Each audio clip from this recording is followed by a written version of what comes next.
Ekziston një hadith tjetër që Aisha radhiyallahu anha kur se kom pa pejgamberin alayhis salam të e fal namazin e duhas. Tash i kemi 3 lloje hadithe. Fillimisht namazin e duhas mundën me fal edhe është sunet, këto thënë 4 mëdhëbet edhe shumica dërmuese dietar. Koha e namazit duhas është prej kur lind dielli edhe ngritet.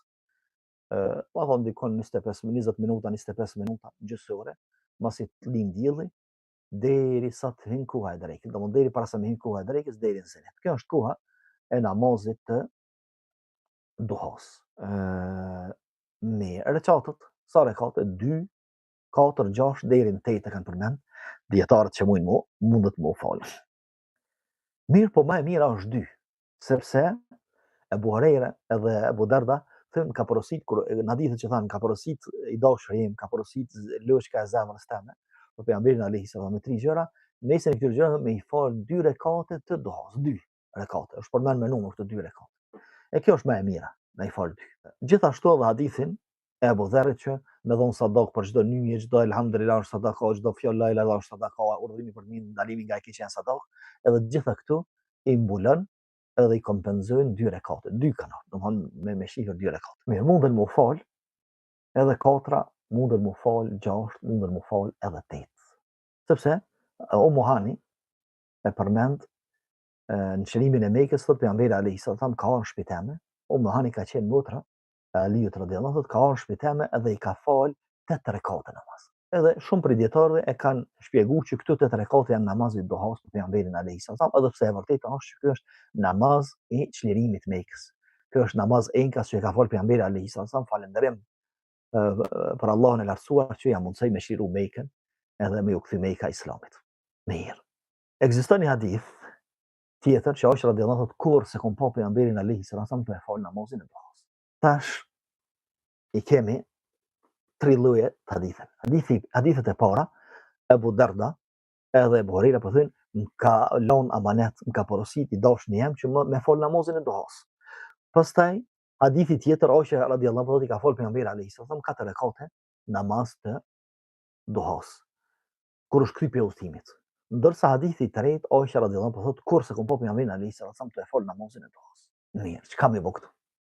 Disa dietarë kanë marrë vetëm një pjesë hadith. E kanë marrë hadithin që pejgamberi alayhis salam i ka fal duhan, në hadithin e Aishës, edhe ka porositë Abu Hurajra në Abu Darda me fal edhe mbetet sunet edhe ka fal pejgamberi alayhis salam.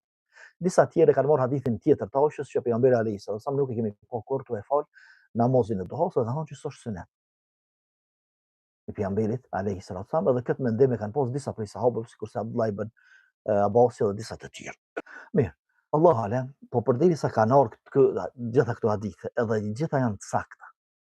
Atëherë duhet me punu me gjitha. Edhe ka mundësi me punu me gjitha. Qysh ka mundësi me punu me gjitha? Hadithi që thot Aisha radhiyallahu anha se kom pa pejgamberin alayhis salam të e fal kur të e fal namazin e duhas, ka mundësi që herë ka fal, herë s'ka fal. Ose si kanë gati rregullisht me fal, edhe për ata do thonë nuk i ka ra Aisha radhiyallahu anha me pa këtë namaz, sikurse i ka ra me pa namazet e tjera që i ka fal të rregullta.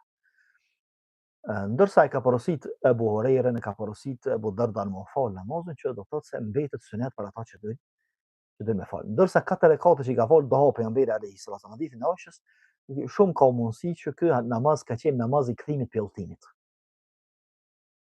Sepse ka dietar që thonë se namazi i duhas është sunet vetëm për ata që kthehen për udhëtimit. Mirë, po e përmendum na që namazi i kthimit nga udhëtimi është namaz në vetë. Mirë. Një shpjegim tjetër i namazit duhas është ky. Thënë disa dietar, namazi i duhas është sunet i fortë për ata që nuk falen natën. S'falen namaz natës, atëherë do të me fal namazin e duhas, sepse mos u fal as natën, mos u fal as ditën. Po veç me farze, edhe veç me sunetet të forta të rregullta, për çka janë gjitha këto namaze.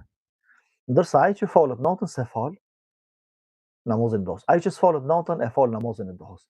Sido që të jetë, përderisa pejgamberi alayhis salam i ka porosit shokët e vet. Këta 2 shokë më fal namazin e duhas. Edhe janë transmetuar disa transmetime që me fal namazin e duhas, pastaj kush e fal namazin e duhas është sadak për krejt njët, atëherë mbetet sunet. Mirë, po jo sunet i rregullt. Jo sunet i rregullt nga pejgamberi alayhis salam, sidomos për ata të cilët falen natën. Ata që s'falen natën është mirë me nejt gati për namazit të duhas edhe mos më i ik namazi i duhas.